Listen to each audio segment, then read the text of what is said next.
ወላሂ በጣም ከባድ ነው። የሞቱበት ሁኔታ ደግሞ በጣም ነው የሚያሳዝነው። እንደምታዩት ምስሉ ላይ ማለት ነው ይሄ ቀርጮ የሚመስል ነገር በተለይ አረብ ሀገር ያላችሁ ልጆች ሁላችሁም ታውቁታላችሁ። ብዙ ጊዜ ቤት ውስጥ ራሱ እናገኘዋለን እና የሆነ እንደ እንሽላሊት ነገር ነው የሆነ ቀርጮ የሚባለው ትንሿ ማለት ነው። ብዙ ጊዜ እኔ አረብ ሀገር እንዳለሁኝ በጣም ብዙ ገድያለሁኝ። የሆነ ጊዜ እንደውም ምግብ ስሰራ ከሲሊንደሩ ላይ ራሱ ያረፈችብኝ ሰዓት አለ ማለት ነው። እንግዲህ ሳታይ ወጥ ውስጥ ገብታ ብትበላ ያው የሰውን ልጅ እንግዲህ የመግደል አቅም አላት ማለት ነው።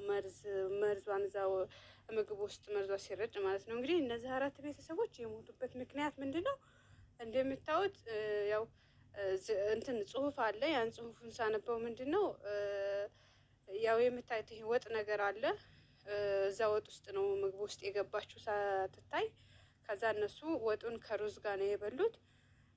ከበሉም በኋላ ያው 4ቱም ሰዎች ከአንድ ቤት ማለት ነው እንደዚህ እንደምታዩት አልቀዋል ማለት ነው። ወላሂ በጣም ነው የሚያሳዝነው። አላህ ከድንገተኛ አደጋ አላህ ይጠብቀን።